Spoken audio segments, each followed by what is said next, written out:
My name is Dmitry Chikatilov, and I run business development for all advertising and marketing customers of Amazon Web Services. So welcome to the session, which is all about data. As we know, advertising and marketing, in this business, data is everything.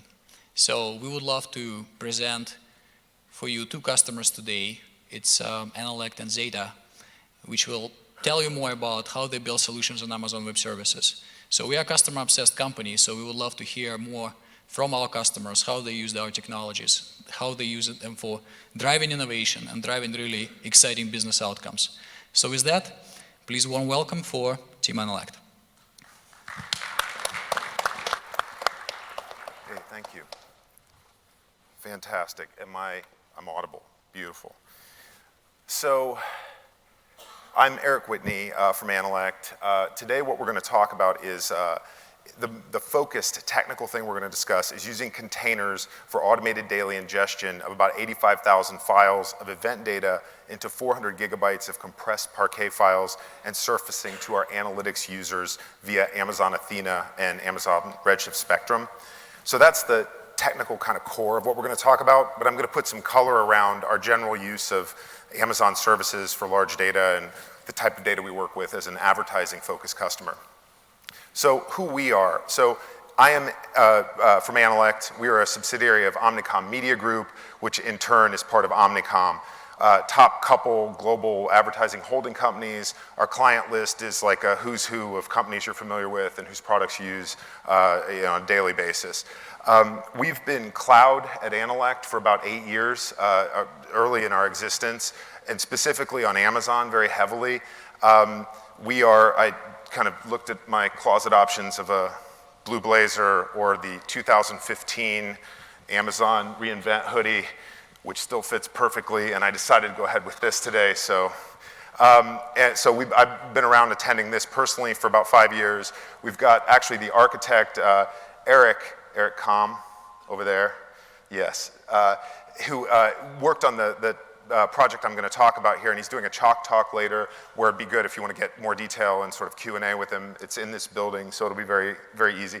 He's actually one of the few unicorn people who've been to all of the reinvents, so he can tell you about when this occurred in the desert and a tent and Golden Nugget single hotel room and so forth.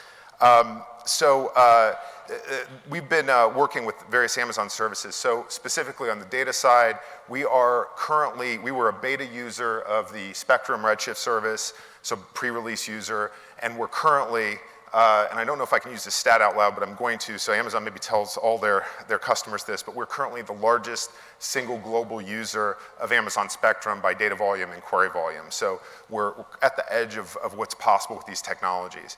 We also we're basically getting to full serverless everywhere else in our application ecosystem, so we're pretty committed across the board to the various technologies from the Amazon cloud. So what we're not going to talk about in this session, to call this out, so we use plenty of containerized web apps on ECS.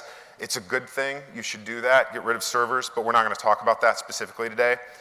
We're also not going to talk about large-scale non-event data. So we'll talk about the distinction between event data and non-event data briefly. We have a lot of non-event data, like large census databases and things like that. We process that differently, so what we're going to talk about today isn't directly applicable. We're also not going to go into detail about services like Glue, Redshift, Athena, Spectrum, and so forth. We're going to touch on them a little bit, but we're not going to deep dive. So let's talk about the data that we work with.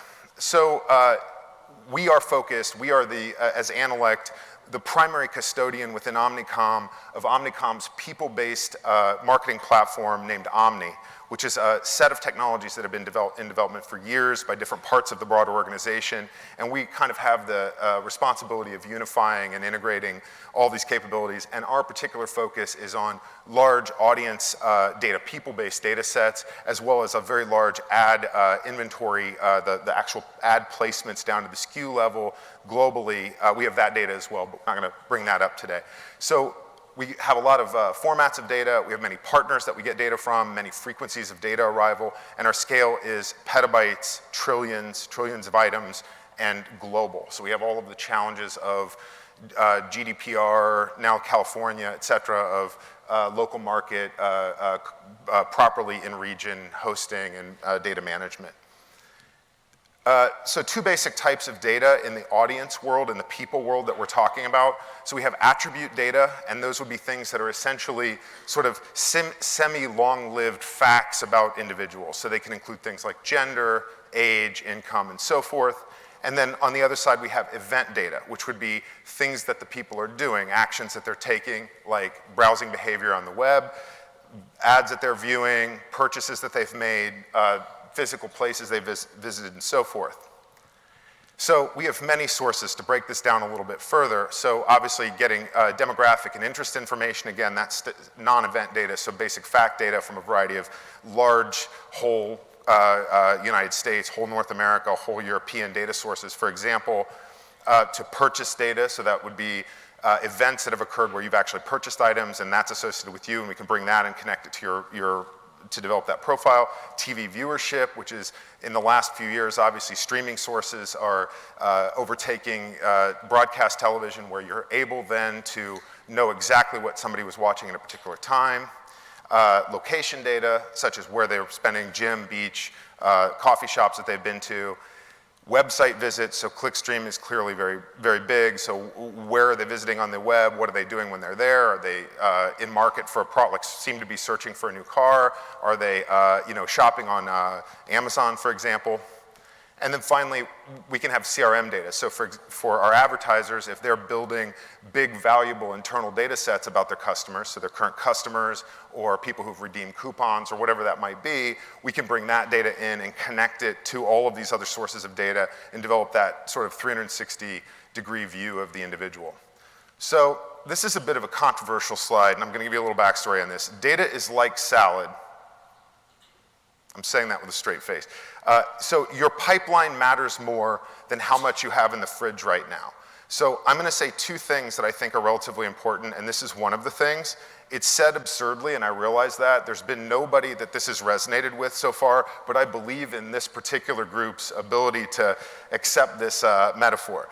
So what I'm trying to say with this is that data has a very short-lived expiration date, particularly in the advertising use cases, where knowing what I was doing 3 years ago, a year ago, is almost irrelevant to whether I'm likely to be in market for Pampers today, or that I was shopping for a car this morning is extremely relevant, but the fact that I was doing it 90 days ago is not that relevant at this point. So the expiration date, or the value of timely data, is incredibly high versus building some massive perpetual, pyramid, long-lived data set that you can retain for long term.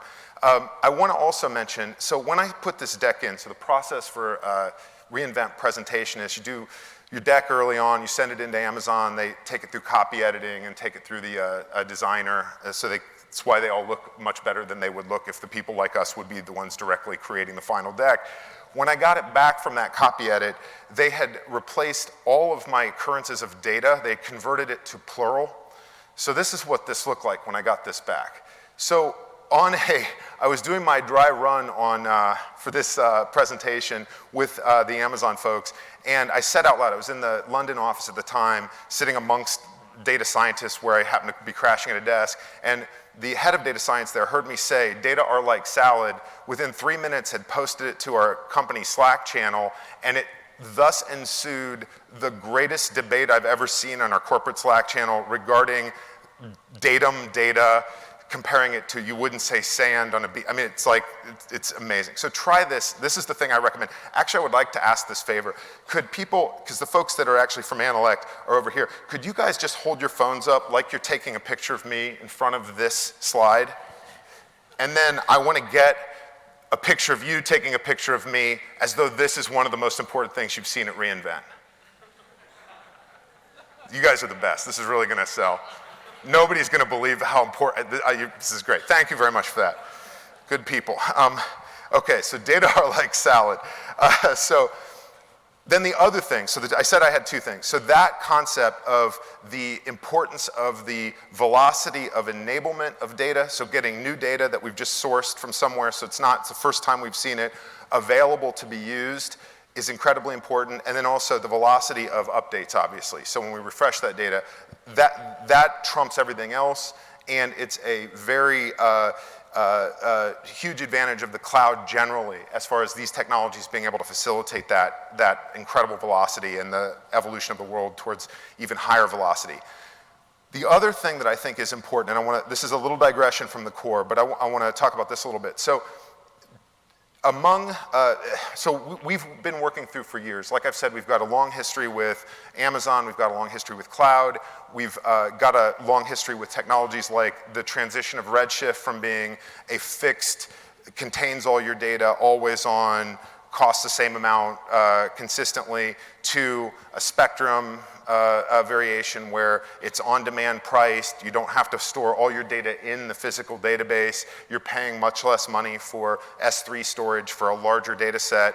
So among other pieces of our evolution, this is a complex process, and I know, I had good conversations in this, in the reInvent experience so far with people about the early part of just cloud adoption and the struggles with moving from traditional on-prem infrastructure to a lift and shift on cloud to then really starting to take advantage of cloud services.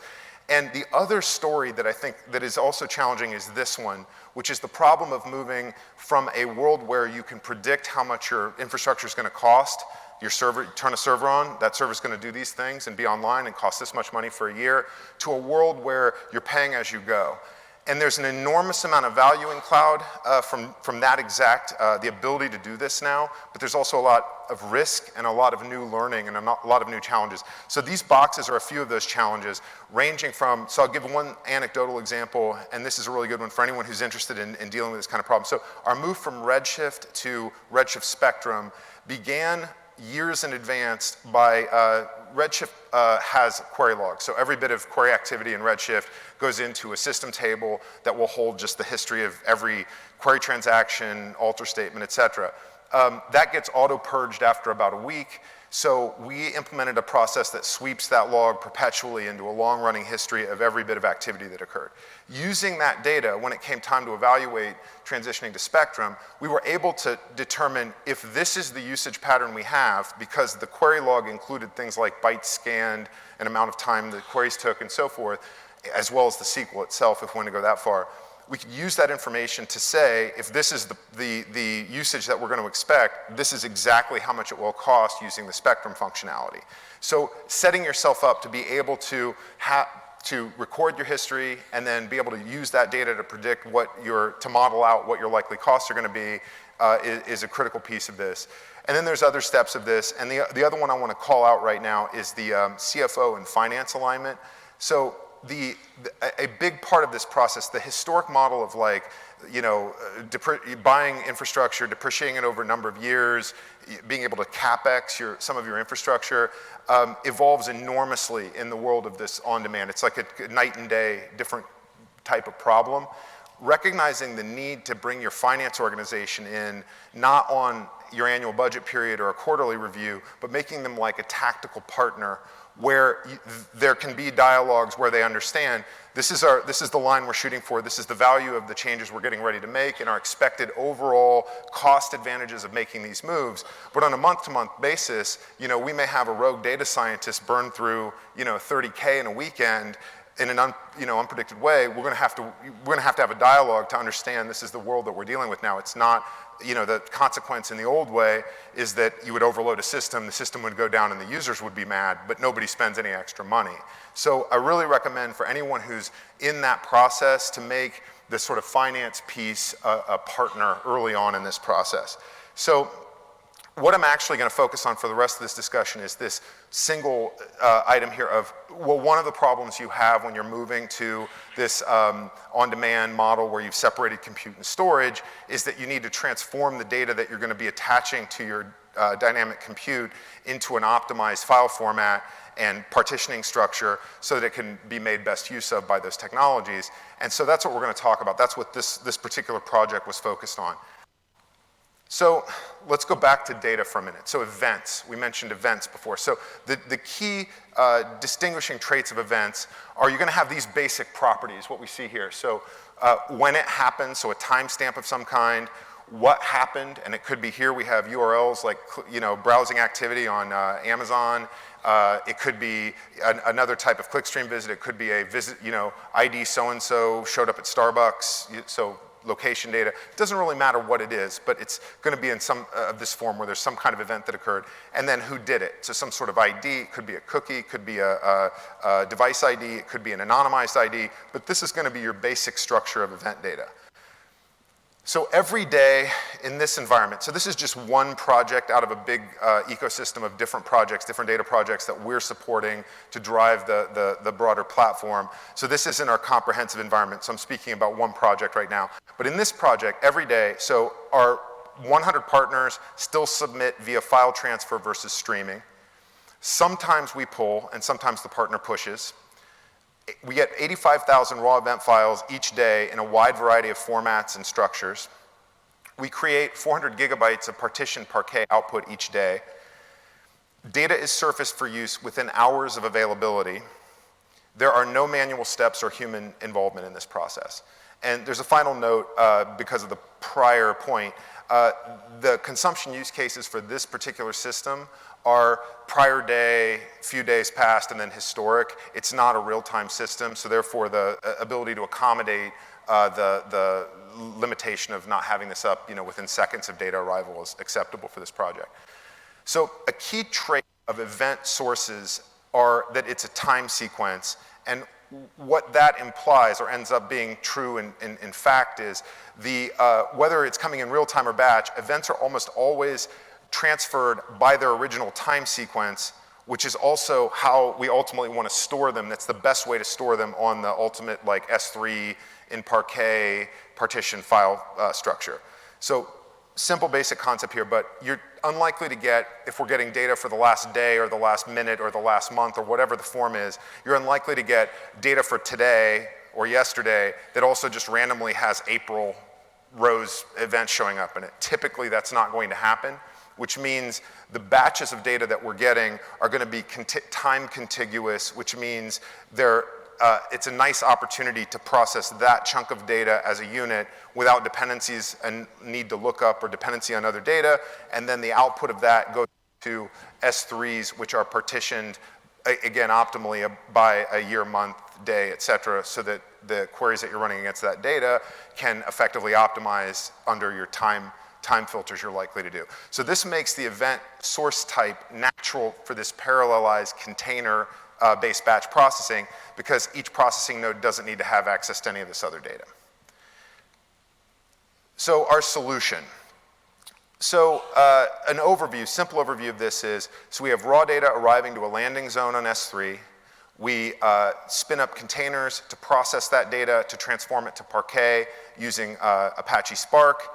It ends up on S3 again, and then we expose that data to data scientists and to our applications, directly like Athena, Glue, Spectrum, direct programmatic access, however it may look. So a little more expanded detail on this. So let's talk through the sections of this. So first we have the orchestration side, and for this particular project, we are using a scheduled CloudWatch tasks for each source to kick off a batch process that says, hey, let me check to see if we have data. So the orchestration piece is just CloudWatch. We have a bunch of Airflow. We have other solutions in the organization, but it's not applicable for this for a couple different reasons that I won't actually get into right now, but we're using CloudWatch in this particular case.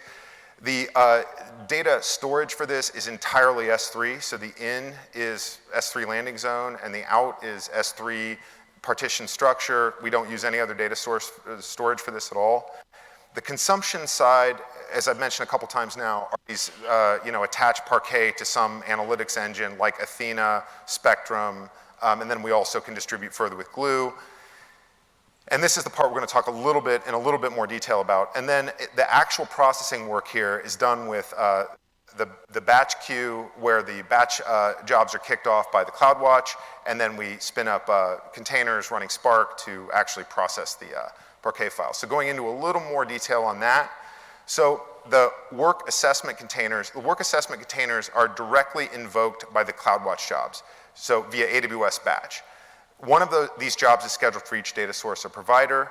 These assessment jobs evaluate the available raw input of that source. If there is new, ready-to-process data, these containers will generate a processing plan and schedule additional AWS Batch jobs to trigger the ingest processing containers with that plan in the same AWS Batch compute pool. And that's the blue line. So first Batch says, hey, let's try to figure out if for this source there's new data that we need. Do we have everything we need to continue?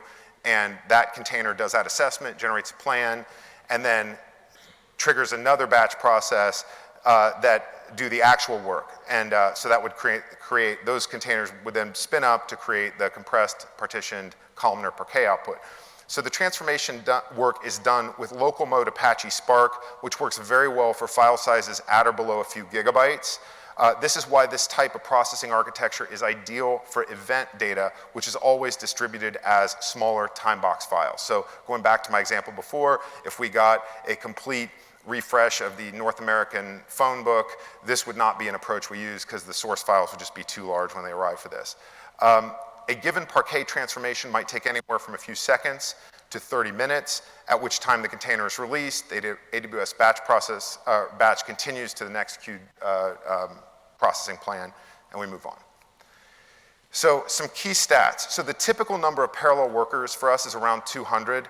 The process, though, can be used to do much larger units of data if we need to. So this isn't only limited to today's next smaller rounds that I've been talking about. We just had an example where we had to, a normal state of the world with data management is a vendor or a provider or whatever made a mistake upstream, or there's an error in the data and you need to reprocess history for some reason. So we did that recently for one of the sources and did 35 terabytes of historical data in a couple of days with about 1,000 parallel containers, and the total cost for doing that was about $700.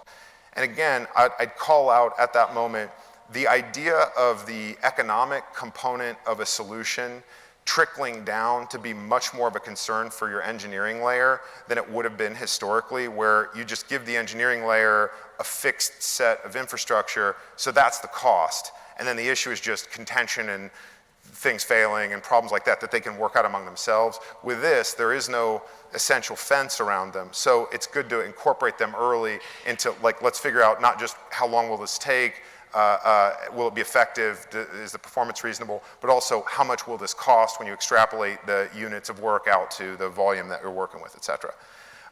This graph makes no sense whatsoever, and it's a casualty of stats sent to the design team. Just look away and pay no attention. However, the total events, 3 trillion, is a valid number for this particular project ecosystem. So this is the total environment that the data is moving into. Just to give you a sense of, like, yeah, we're using this for pretty large volume of data. Again, don't remember this chart. So tools and approaches we did not use. So pandas. So we use Python enormously across our organization. The pandas data frame export to Parquet, we've had issues with data type mapping as far as the consumption side with the compatibility with our consuming tools. So we just found that Spark does a more consistent job of reliably doing data typing. So pandas was ruled out. Kinesis, Kinesis is one of those services where I'd love to be using this a lot, but the truth is the world is less ready for real time and less ready for streaming for a lot of use cases and with a lot of data partners than you would think. So in our case, we still have a lot of partners who are providing via batch file exchange, et cetera, so therefore streaming wasn't a really good option there. At the time that this solution was designed, we looked at Glue, but Glue wasn't really well suited at that moment for this amount of orchestration of parallel threaded tasks that need to run with that file volume constantly in the same day, so or each hour. So again, we might look at this, again soon, given the services keep evolving. And we had a similar perspective. We use EMR and Kubel quite a bit. But again, for this particular case, the orchestration we would have to put around this to deal with having this many threads running in these products would have been challenging. So we opted not to use these products. So Analect and AWS, sort of our future kind of partnership approach here. So the theme is really consistent. So we work with them for a long time. We do have some things on other cloud platforms, but Amazon is our largest currently. We definitely take advantage of like machine learning and like image recognition. We're doing some things right now with Google still. But you know, Amazon is a big investment for us, and they've been a fantastic partner, and the depth of the cloud offering and the support and so forth we've gotten with them over the years when things do go wrong, because sometimes they do go wrong, has been really, really great. But the theme of the future for us, the challenge is one, essentially. So the data is constantly growing. There is no finish line with this. There will always be something else. I mean, imagine when everything's, you know, there's cameras everywhere and everything's decorated with AR type enhancement, and so there's just so many more points that can be incorporated into to let me know you shouldn't advertise a car to me because I just bought a car yesterday, so please stop. And so these are the objectives, and the data will keep evolving to make that, improve the quality of advertising generally. So the technical challenges then are subsets of this problem. So time to availability, as the data scales, it's going to constantly be a challenge. Maintaining and improving performance while scaling, so we can't just add data and let the performance of the solutions degrade. And then finally, reducing cost per usable terabyte. Is a really big component and metric that we've learned to care heavily about. Going back to my number 2, not data is like salad, but the one after that, of doing more planning at the kind of macro financial level, becoming experts in ways of financial management around technology cost that our teams typically have not had to in a fixed world. So this is an example. This is a different data ecosystem, so it's a different data lake. It's related, but it's not directly related to the batch process I was describing earlier. But this gives you an idea. So you can see this is a chart of moving across 4 years of us as we moved this particular system from a fixed reserve node Redshift cluster, a very large Redshift cluster at the time, to a current state, mixed, small number of large reserve nodes spectrum cluster, how we were able to allow the data volume growth, which we thought this might happen, but we had no idea it was going to go. So the yellow line, it's about 100 terabytes in 2017 in this particular project. It is now about 2 petabytes in this single project. Again, we didn't know that. At the line we were following was just the, let's make sure we can, you know, approximately double it, and now it's hockey sticked on us. So the growth has been incredible, but at the same time, the blue line, it shows our average cost per usable terabyte. So that's a terabyte of data that's online and usable by our users. So not something that would need to be restored from longer backup and so forth, but is actually readily available to our tools and our users, has gone from about $70 per terabyte down to under $5 per terabyte currently in this time. And the overall total cost for this, it's stayed within reasonable orders of magnitude of what it was before. So it's actually been a highly successful kind of cost outcome using the skills and learnings that we described before. So that is it for me. Thank you. And over to Zeta.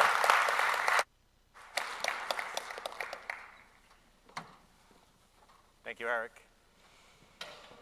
I'm Christopher Hansen. I'm Chief Product Officer of Zeta Global's customer intelligence platform. I'm going to talk about some of the topics that Eric was talking about, and my colleague Sashi is going to continue with the meat and potatoes piece of the presentation. I'm going to give you guys sort of the business case for why ID resolution and personalization are important for marketers. So give you an introduction to Zeta, why there's a need for personalization, how identity resolution powers and enables that personalization. Sasha will go through the customer intelligence architecture, specifically as it relates to ID resolution, why using a graph database, specifically Amazon Neptune, to power that IDR and our customer intelligence, and talk about Neptune. So Zeta is a data-driven marketing technology platform that helps marketers connect with their customers to drive personalization. I know that sounds like a really nice marketing pitch, but the reality is most marketers are challenged by connecting directly with their customers to drive not only connection and targeting, but loyalty and retention. We're 1,500 people, 600 engineers, so a very engineering and technology-focused organization in 7 countries, thousands of clients. 600 million people-based identifiers, Eric mentioned this before, having the ability to target on a people basis, not just an identifier or cookie basis, is really important and increasingly important for marketing and marketers. And we have 600 proprietary intender audiences that we create and are targetable throughout our platform that are proprietary to Zeta. Let me ask you guys this question. How many people in this room believe that you're going to respond more to a personalized advertisement that you're going to receive online or offline? All right, you can see from the stat here that there is an expectation by customers, by end users or end viewers of advertisement, that they are going to get personalized messaging. It drives better performance, it drives more loyalty for the marketer, and drives incremental revenue for that marketer. We know that from various studies. The reality is that only a small percentage of marketers can do personalization at scale across every channel, both online and off. And so we'll talk about how ID resolution at the core of personalization at least enables marketers to get to the point where they can reach that sort of holy grail for marketing. We created the customer intelligence platform to help do that. We put the customer at the center of everything that we do. One of the core components of that is our ID resolution service. It takes the data that we collect from various data sources and distills it down to a single view of the customer. Really important, can't do personalization unless you have that single view. For every one of those customers, we score them. We understand their behaviors and we understand where they are in the customer journey for the marketer. It allows you to be more effective with your marketing and more efficient with your marketing. We group them together in audiences. This is a paradigm that most marketers are fairly accustomed to. And then we syndicate those audiences out to advertising and marketing platforms. We model data to extend the customers that we have at the center of our platform. We model them out to reach new customers, prospects, and intender audiences. And we do that so that we can enable personalization at scale. And when I say personalization, I do not mean a display ad, an advertisement on a publisher website. I mean across every channel, whether it's TV, email, social, search, et cetera. So there are some real technical challenges with being able to do this. We have to process over 3.5 billion identifiers that we collect into our platform to distill that down to 600 million plus people-based identifiers. So we're processing a lot of data to get down to those people-based identifiers. And we have to do it at scale and very quickly. So Eric mentioned this before in terms of the speed, the real-time nature of what we need to do. We have to process over 2.5 million queries from the advertising and marketing partners where we receive inventory from.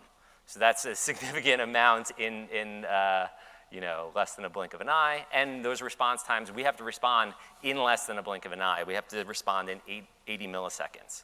So we get the request and we have to respond back in less than 100 milliseconds, around 80 milliseconds total. Really important that we target these folks in the right place. So we have 200 plus partners across advertising and marketing technology channels. Really important to have that scale so you can reach those folks. And we deliver 2.5 billion advertisements across advertising and marketing per month. 350 million of those are email alone. And the goal is obviously to drive personalization at scale. So as I said before, this is not just about delivering personalization across one channel or a few channels. It's being able to do that across the entire digital ecosystem.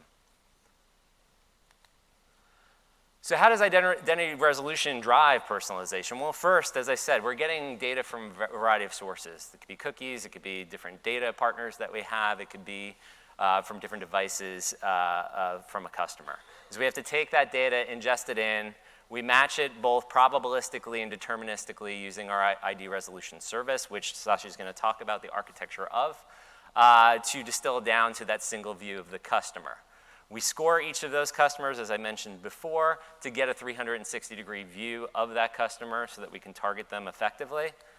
And we target them across every channel. It doesn't matter whether we know this person from a clear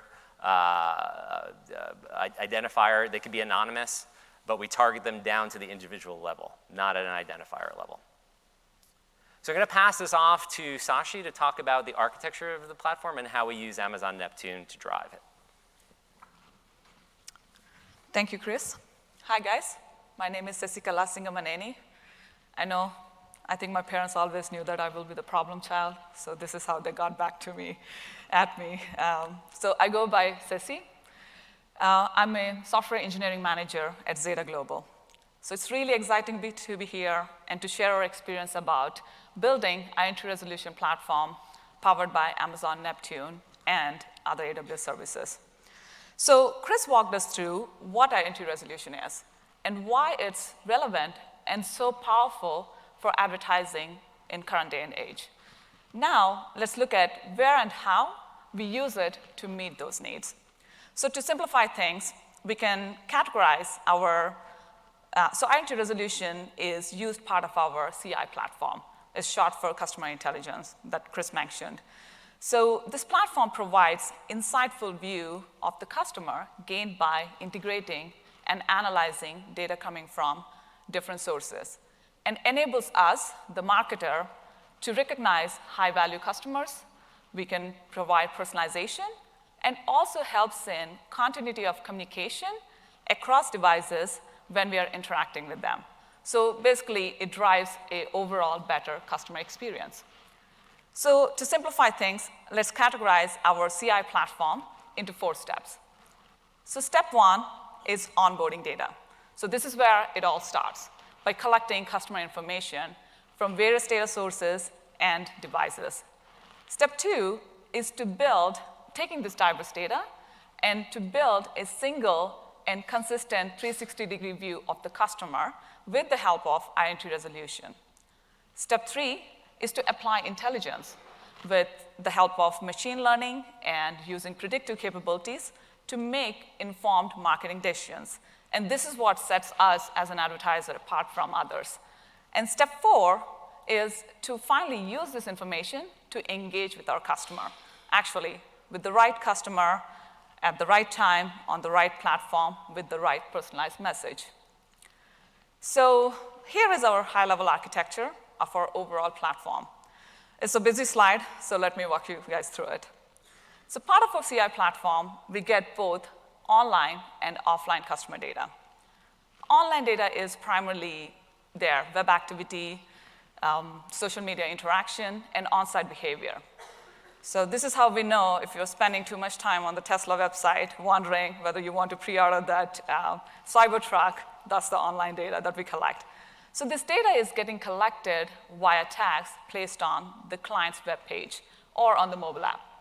And they get published into our Kafka cluster, from where we consume and process this data in real time using Arca streams, which are a set of containerized applications running on our Kubernetes cluster within AWS. On the other hand is the offline data, such as customers' subscription information, their transaction history, or the third-party vendor data, where we partner with multiple external vendors to get much richer customer information, like their interest, their location information, or household information, and much more. So this data is received to our S3 bucket on a scheduled basis. And we process this in batches using Spark application running on EMR. So as you can see, we process the data depending on how we receive it and based on our latency requirements. So either it goes through a real-time pipeline or through a batch ingestion. But all of this goes through a transformation phase, where we do validation and cleanup. We have to ensure the data quality, right? We have to look up for those bots and fraudulent clicks. And from there, the data gets standardized. Since this customer information is getting gathered from multiple sources, the structure is quite different. So for consistency and for ease of use, we are standardizing this into a uniform format. And finally, we apply enrichment, where we enhance and refine this data further with additional information. A good instance is we track user agent, which we enrich into a more actionable device data. Same for an IP address, into a more detailed geographical information. So post-transformation is unification. This is where we take the transform data, and we take the transform data, which is still fragmented across cross-device and cross-browser. And with the help of identity resolution data coming from Neptune, we connect it and we build a single customer profile view, which gets stored into our profile store, which is Elasticsearch. From there, the information gets used in multiple platforms. Few to list are our real-time engagements. So this is where we engage with our customers or interact with our customers in real time using this profile information to serve them more personalized messages. We also have engagement partners where we collaborate with external platforms such as Facebook or Google to interact with our customers. And this data also gets used part of our analytics platform to get better insights. So in this part, we transfer the data from Elasticsearch to S3 and Snowflake, which is our enterprise data warehouse, to do further data modeling and for any kind of advanced reporting. So a few of the key things to note about this system or platform is it's been built on a microservice-based architecture. With the exception of Spark application running on EMR, all the other apps are fully containerized and they run on our Kubernetes cluster. And both our EMR and Kubernetes are capable of auto-scaling, meaning any applications or services which are running on these clusters can auto-scale based on the load independently. Coming to the databases, Neptune and Elasticsearch, they both can be scaled on demand, vertically and horizontally. So this is a distributed and scalable system. And finally, everything that I mentioned part of this platform is all being hosted on the cloud within AWS. So now that you guys got an overview of our platform, let's talk about what led us to choose Graph Database for identity resolution. Now, anytime when you're doing a database evaluation, the first thing, at least from a development standpoint, you look at is the data model, or the type of data that's going to get stored. In our case, identity resolution is highly relational and connected data set. Let's look at an example. So on the left is a person with multiple devices. And on the right is the logical representation of how we established or received the connections between these different devices. So let's look at how this person would be represented within a graph model. So over here, on the left, you will see the identical representation, and on the right is the graphical representation. So without any prior knowledge of graph databases or any experience with graph models, there are still a couple of things that you'll observe when you look at these two models or representations. First is how much the graph model is identical to the logical representation. And secondly, how easy it is to read the graph model. It's a very non-technical, human-readable database schema, isn't it? Especially if you compare this with the ERD diagrams from the relational world. So the reason being is graph databases take relationship-first approach. When they store and query the data, they store the data in a more logical fashion. And it's actually it represents the data in a more real-life fashion. Now, there are a couple of ways to model your graphs. You can either use property-based graphs or RDFs. RDF stands for Resource Description Framework. It's the W3C data exchange standard for the web.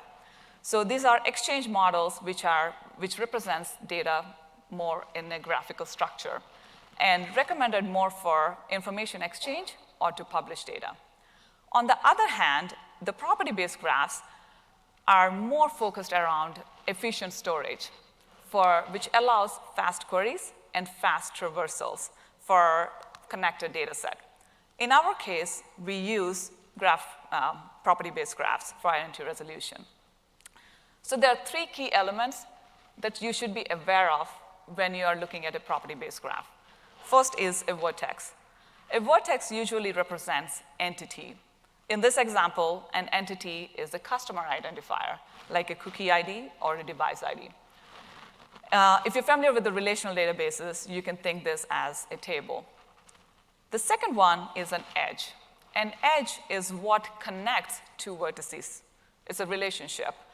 Again, comparing to a relational database, it's similar to a foreign key. It's similar, not the same. I'm going to cover why in a bit, but it's similar to a foreign key. And finally are the properties, which are additional attribute information that you would like to store for an edge or a vertex. So now that you guys have seen the model, so here are some key benefits of going with graph database. First, they are easy to model for highly connected data. As we just seen, graphs can be closely modeled as the data is related or connected in real life, which results in a very intuitive data model and user-friendly. Within graphs, relationships are first-class citizens. What does it mean? So a relationship or a connection are physically stored along with the entity information in graph database. In comparison to a relational database, it's a soft link, which is represented by a foreign key, which is why I mentioned about how a foreign key is a soft link, which leads to extensive amount of joins in SQL to be able to traverse data, or in relational database to be able to traverse.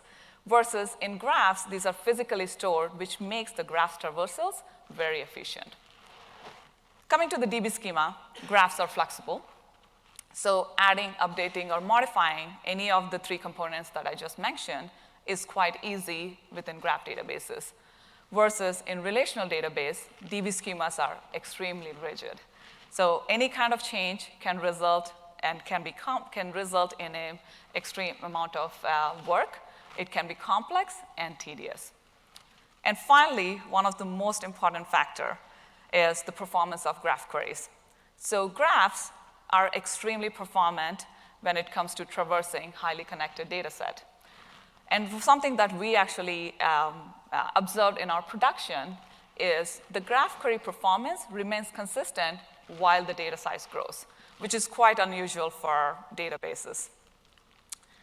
So now that we know, in our case, graph databases were the best fit for the identity resolution data set.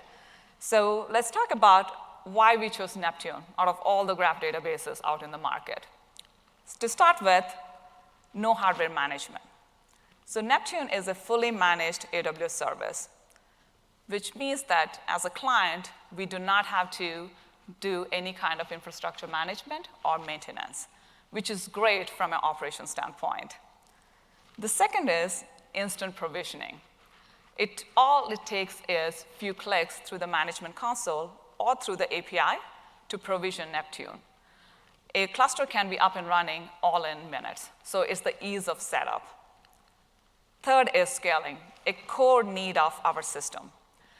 So it's very critical for our business to be able to handle seasonal traffic burst, like the past few weeks with Thanksgiving traffic, with Black Friday, Cyber Monday. We expect at least 30 to 40% of spike, which has been a constant challenge for us. And historically, the way we handle this is by over-provisioning our databases to be able to manage the additional spike, which is very cost inefficient. But with Neptune being able to scale on demand, that problem is taken care of. That brings me to my next point, which is cost reduction and efficient cost predictability. So Neptune uses pay-as-you-go model. So you're only paying for the amount of time your database server is running, which means that no more over-provisioning, no more overspending, and no more over-utilizing. And also, because of the fully managed aspect, we also have a cost reduction from an operations standpoint. Security and compliance.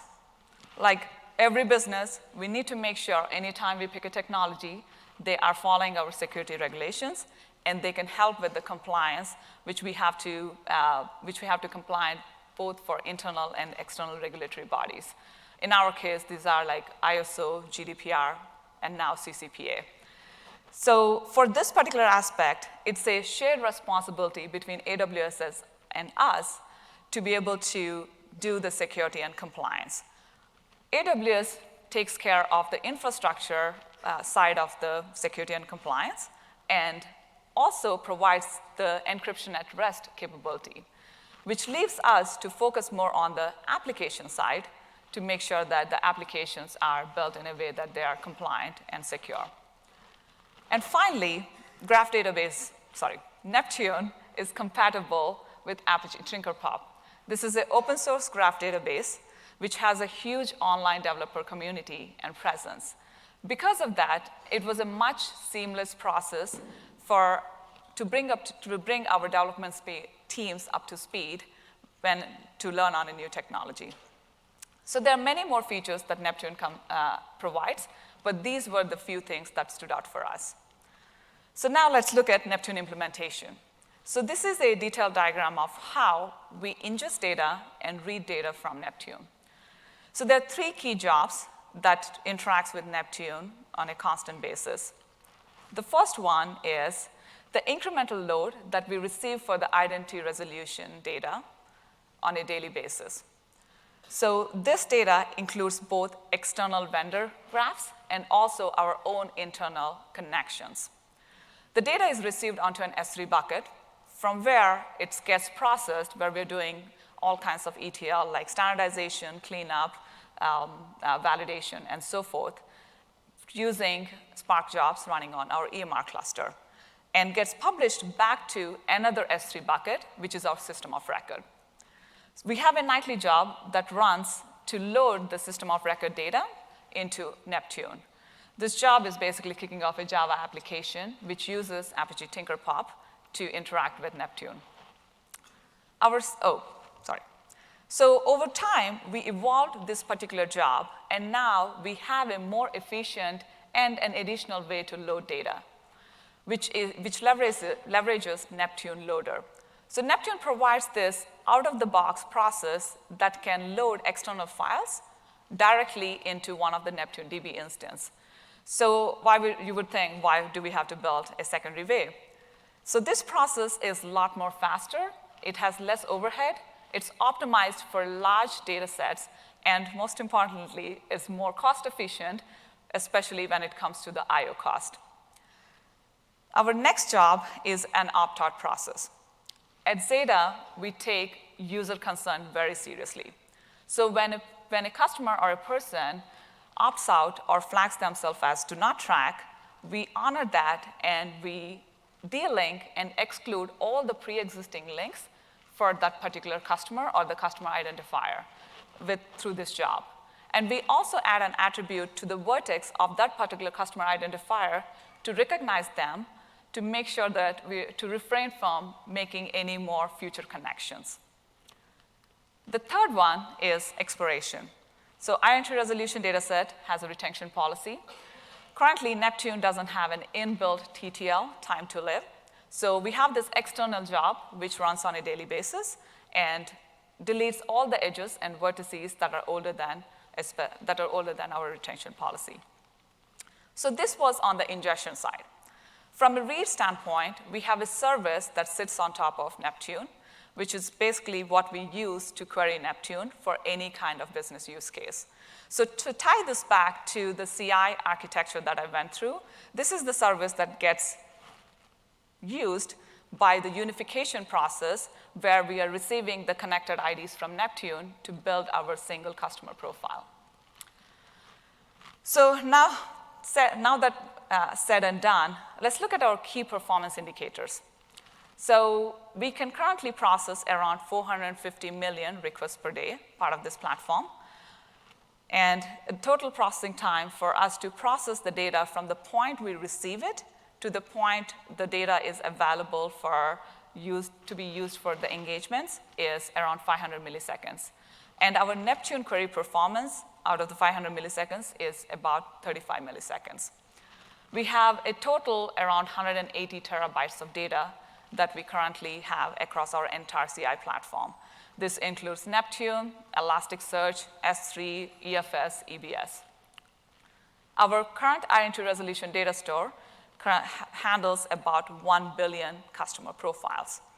And based on the design, this system is a HA, high availability system, which runs 24/7.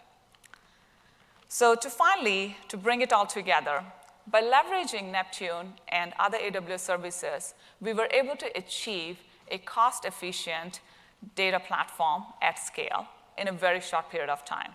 So there were a few key learnings that we felt are worth sharing if you're working on a similar platform. First is leveraging microservice-based architecture makes it really easy and maintainable for your applications.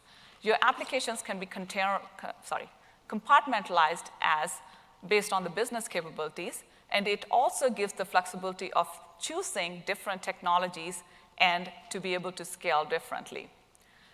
Coming to my next point, which is using right tools for the job. Now, this is something that I have seen quite a bit, and I'm guilty of doing it too.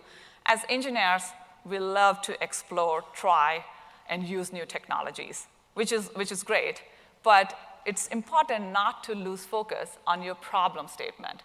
Make sure you understand your requirements, your data model, access patterns, your latency and throughput needs, and then determine what tool or technology fits your needs and not other way around. And finally, by leveraging Neptune's managed services, we took a largely hands-off approach where we are not managing the infrastructure ourselves, which helped us tremendously to be able to focus on solving the business problems, to be more innovative, to build new products, and worry less about the technical challenges. Finally, I would like to thank my team who brought this vision to life, and AWS for providing us the opportunity. Hopefully, next time we meet, we will have a lot more to share. Until then, take it easy. And I hope you all have a good event. Thank you all.